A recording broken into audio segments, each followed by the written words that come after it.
Felt like drawing something really glamorous today. So I'm going to start out with my sketch. Always test my pencil first. This is the 6B pencil that comes free with Procreate. That's all I need really. I think I used the gloaming, the sketching and the pencil. And I just roughly put down a figure.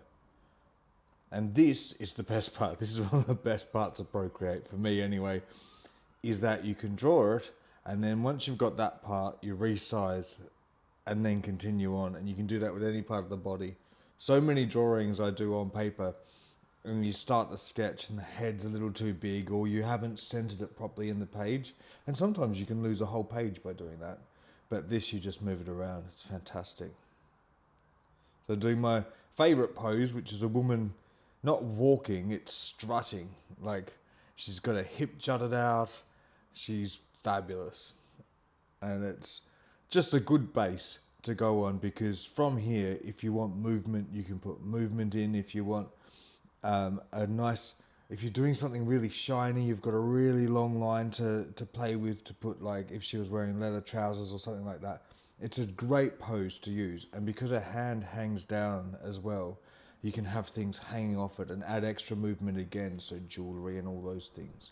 But then everything leads up to this, the little top third, so from her waist up to her face, and that's where you put all the detail. So much fun. So you see there, I'm just dropping this Japanese kimono sleeve down from her arm and letting it swing down in the breeze. And then she's got a faux fur stole coming off the other side. I knew I was drawing a kimono. I just wanted to draw something glamorous, and one of the best things to draw for that is a kimono. I make kimonos and I know a lot about kimonos, so I love drawing them. And I wanted to draw a sort of transparent one. So this is a lesson in transparency as well, that I taught myself. You'll see as we go through, drawing the sheer fabric and finding the right color to draw underneath it. Now, there are lots of tools on Procreate to use. You can use like multiply and lighten and all those things. But my brain still doesn't quite work like that. I still do have an analog brain. I draw on with pen and paper. So if I need a color, I find the color and use that. But I will teach myself, well, I will learn more about using those filters that you can use, because they are fantastic for it. And when you see people who've grown up just drawing digitally, they use them to get the effects that I do by drawing, by just putting color over color over color. It's much more efficient, and it's a better way to do it. So I'm doing my favorite hairstyle and face. Nice simple face, big eyes, small lips, small nose, small everything, just lovely moon eyes. And then a bun at the base of the skull with a center part up the top. I think it's the chicest thing you could ever have. It's so easy, it goes with everything. And it's nice to draw.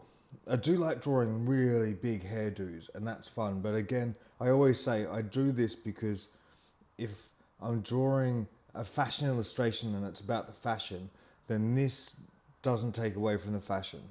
And you'll see later that this is about the fashion in this one. This is about the kimono and the stole and the bag. But so I did that rough sketch, rough as you like. The head was just a circle, and then I come in and put in the shape of the face, the way that I draw a face, and put in all the detail afterwards. But that first rough sketch is just mapping out anatomy and geography of the illustration itself. And as you can see here, I've gone, do you know what, that sleeve is coming out far too much, so I brought it in a bit.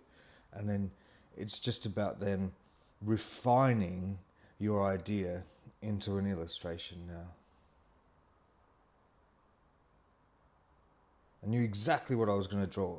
I think I must have seen something that triggered it on Instagram or somewhere. I must have seen an image that and it's made me think of this. I did draw a lady years ago in a similar kind of outfit with similar colorways, so I wonder if she popped up in my memories. It's funny.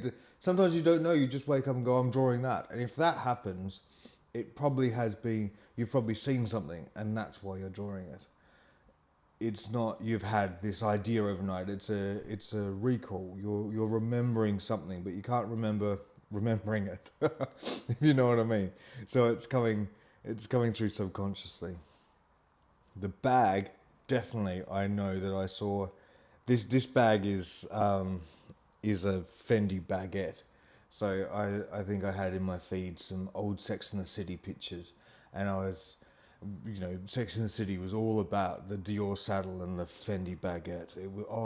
It was just a movement, and you'd never seen anything like it before it came out. When Sex and the City came out, and Carrie's wandering around with the most beautiful little bags by Fendi, it was fantastic. It was so exciting, such an exciting moment just in fashion. I was learning about fashion and starting to know about it when Sex and the City came out in the late 90s, and starting to be aware of fashion. And then that show came on, and just it was a watershed in fashion. You know, people started wearing spiked heels again and leopard print and exposed bras. It was fantastic. It was so exciting. So I'm always referencing Sex and the City. That's just my age, I suppose. But it was just the best. It was the best show. I used to record it on VHS. We would record it and then watch it for the whole week until the next episode. So by the time the next episode came along, we'd seen that first episode 12 times. We just watched it over and over again and could repeat the lines. So exciting.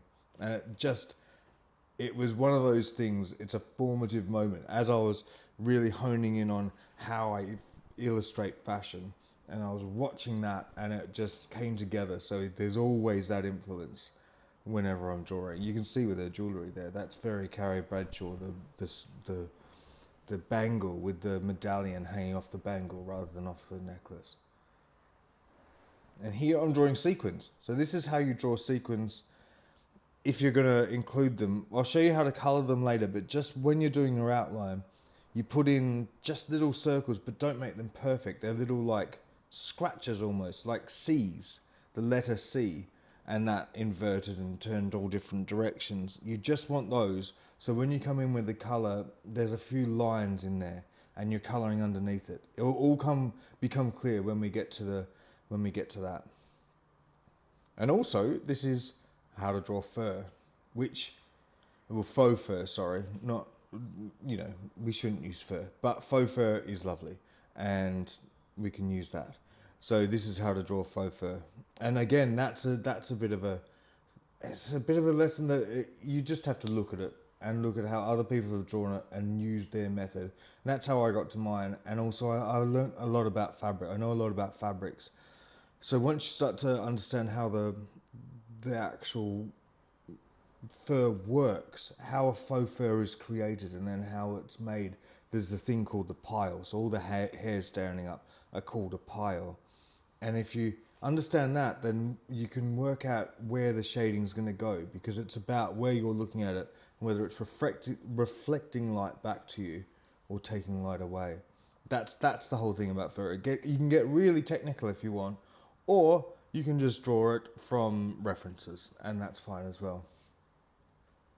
But it does help sometimes.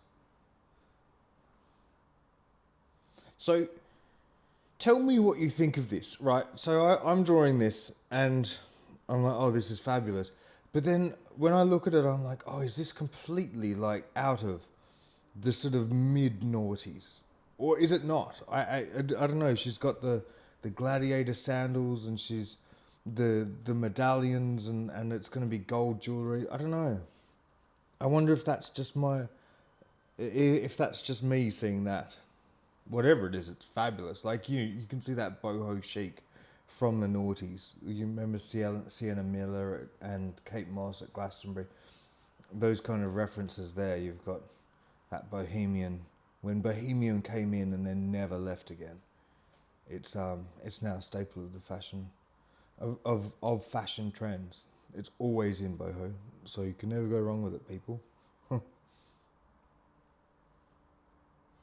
So here I'm doing, I love shading like that. I put in a big base color, and then I come in with the studio pen and just draw the exact shadows in. I'm not shading as much anymore, and I love it. I think it gives it such a glossy, or gives it impact.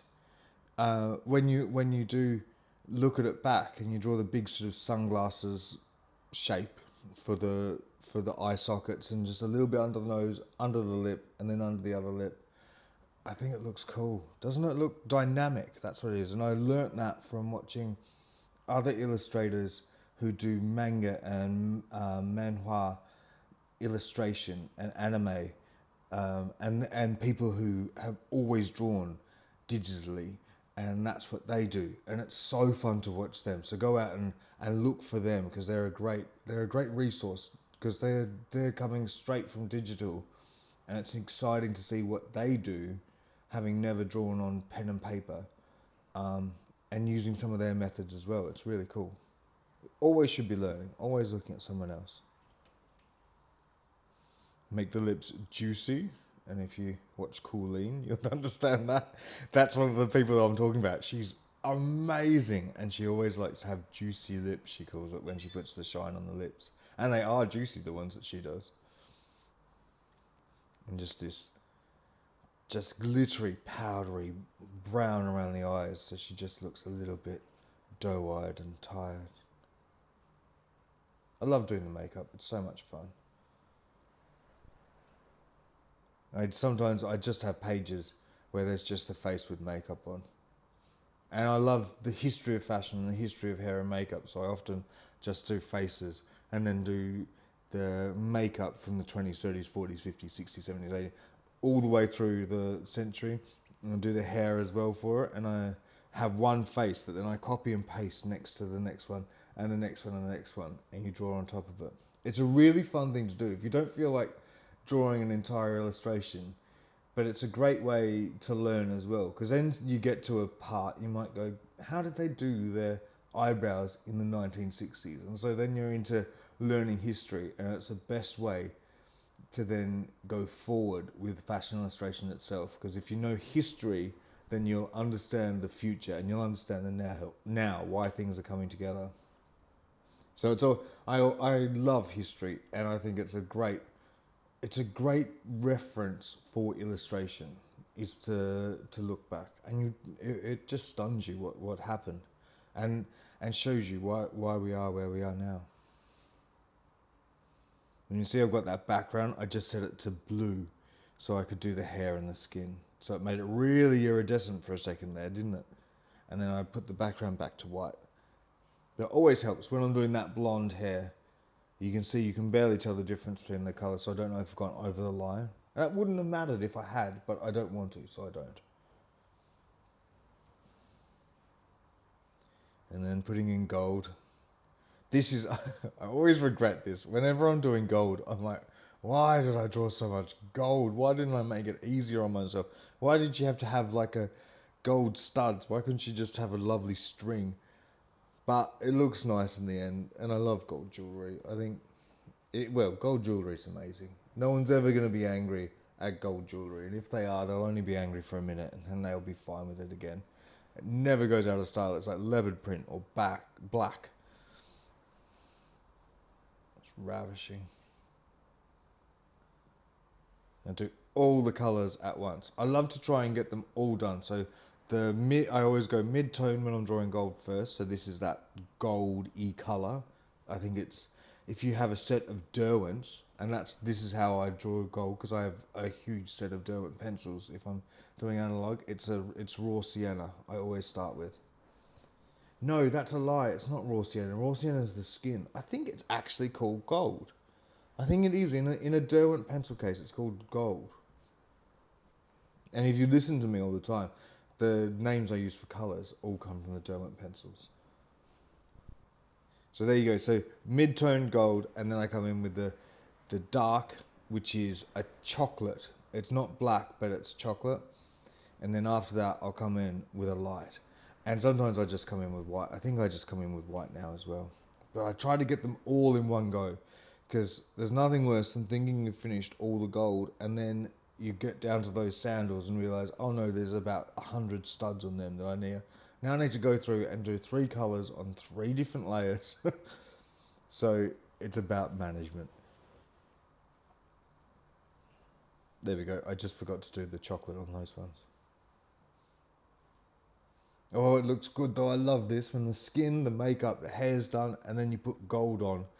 I said I've threatened it before, and I'm going to do it. I'm going to just draw a picture where it's all white and line drawings, except for her skin, hair, makeup, and her jewelry. Oh, that's going to be amazing. All right, I might do that for next week. That will look cool. Some rubies. Beautiful rubies. Someone's been to Burma or Thailand. And these are, I always think of this sort of like eating your vegetables before you get to finish your dinner. You need to get this stuff done, because at the end of the drawing, if you haven't done all this, then you've got all this to do. And then now you can focus on the fashion. This is fun, this is great, but there's a lot of minutiae going on. Once it's finished, now you can, with the accessories and all the bits and bobs, you can go in and put in the statement piece, you know, the hero of this, which will be the kimono and the stole and the bag. And here we go. So I'm using the studio pen.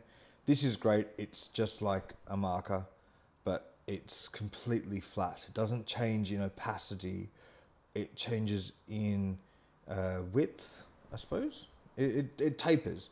So you can get right down into something small. It's like using a felt tip pen, but it has no opacity setting. You can set it to have opacity if you want, but there's other brushes for that. And it's great for this, for blocking. So putting in big block colors, just like this.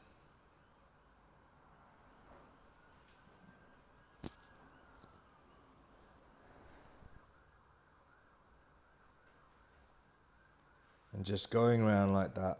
And because it tapers, it means you can get quite close to your lines, and you just lighten it if you need to ease off and let the, you know, you're getting too close to a line, you can ease off, and it's just good for doing this, I think.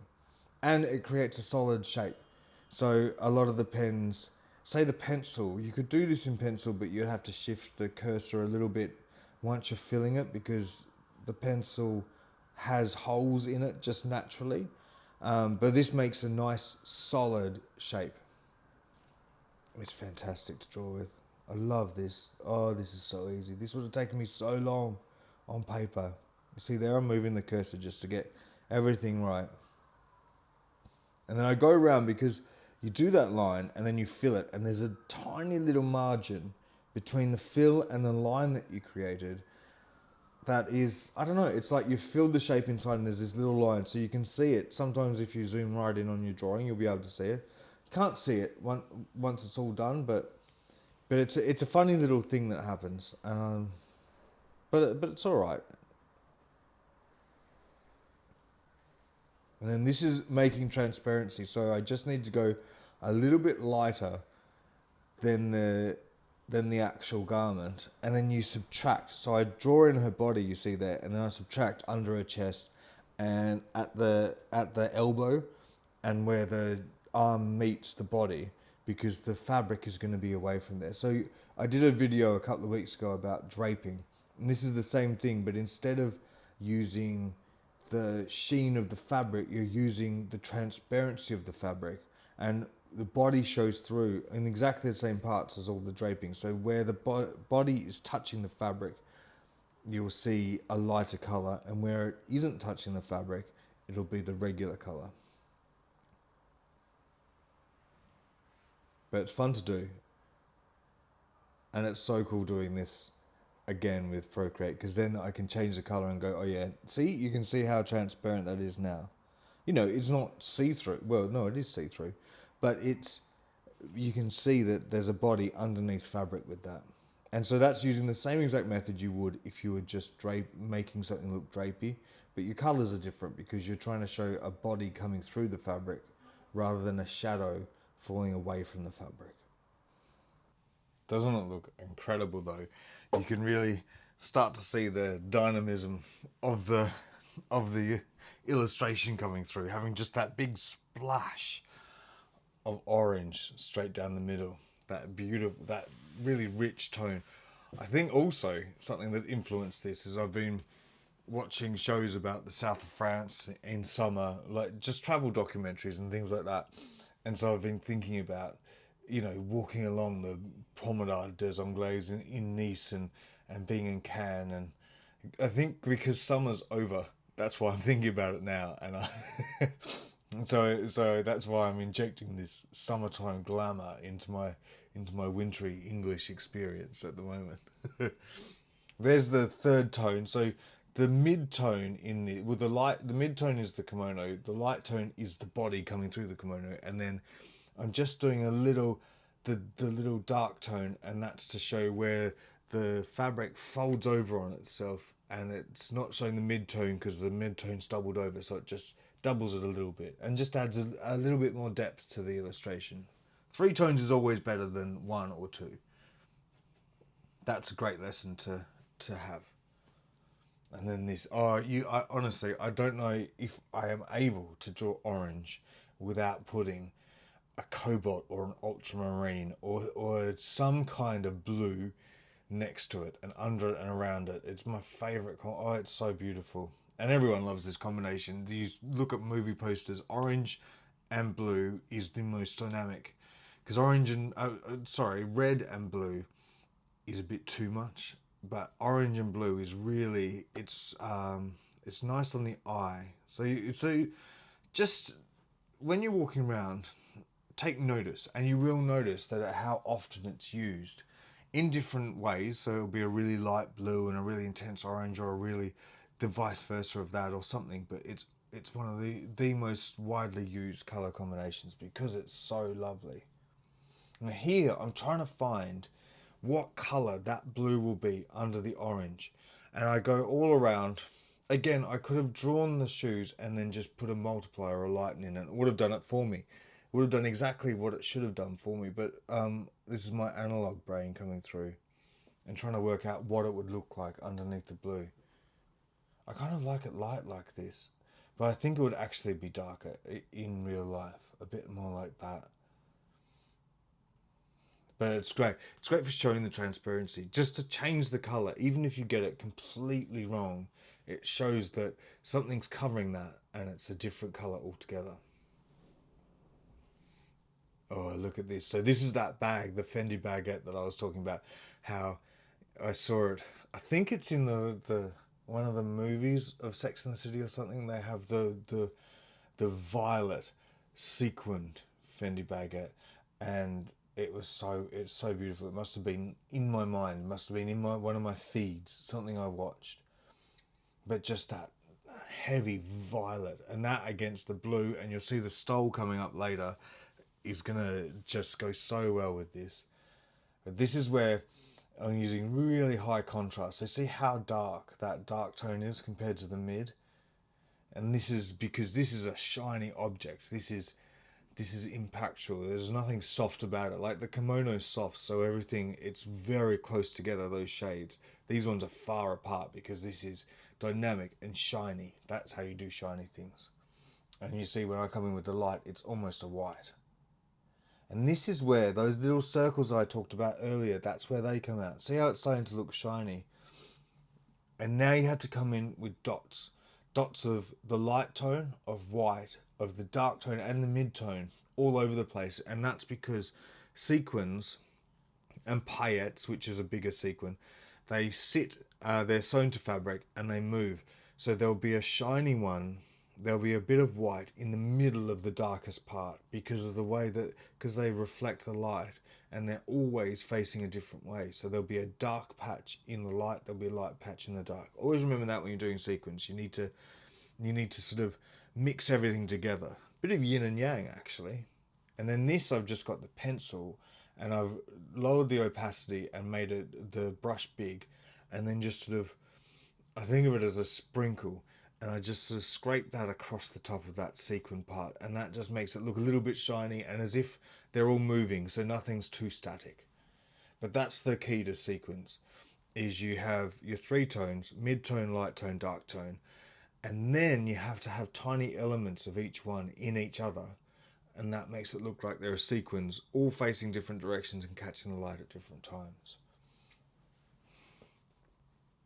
So I have orange, and that has blue.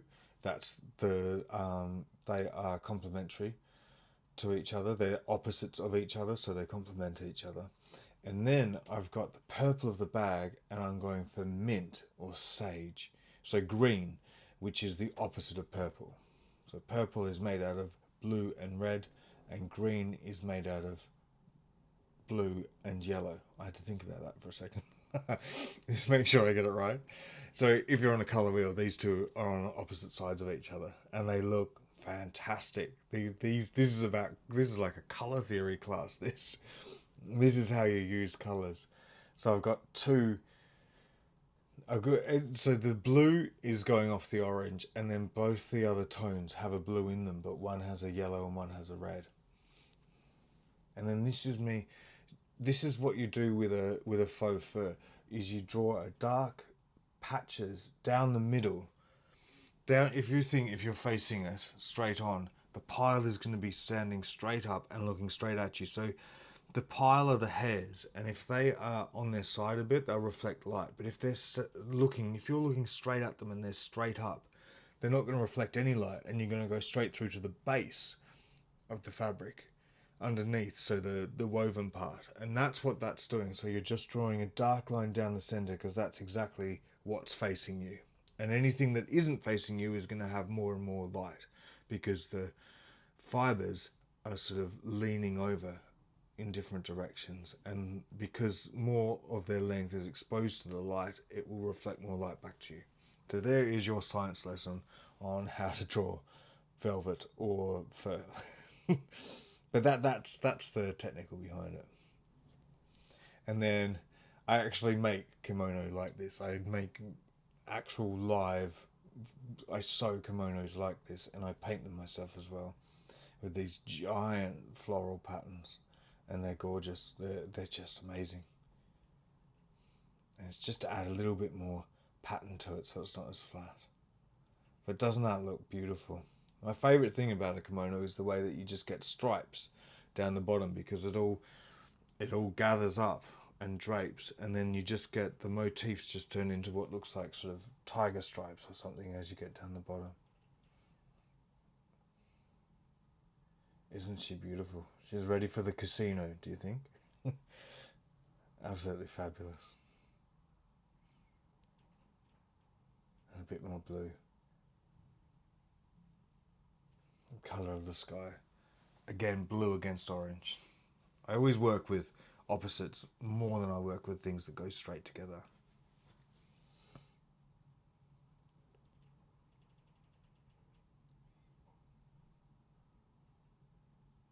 Ravishing.